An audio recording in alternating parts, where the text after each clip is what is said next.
Ahoj, vítám vás na dnešním sportovním dni. Dovolte, abych se představil, jmenuji se Adam Hlaváč, jsem výživový poradce a trenér, ale především zapálený sportovec.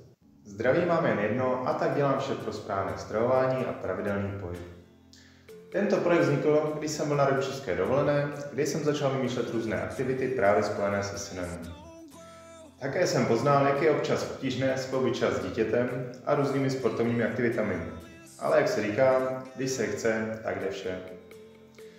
V současné době, kdy můj mladší syn už chodí do školky, sestavuje výživové plány na míru, kde při vstupní konzultaci provádím měření a vedu klienta během celého jeho procesu. Také provádím individuální tréninky mé soukromé posilovně, a to v centru Liberce, kde mě můžete kdykoliv navštívit. Jsem také k dispozici na webových stránkách anebo na Facebooku Rodič ve formě. Pevně věřím, že společně dosáhneme vašich cílů.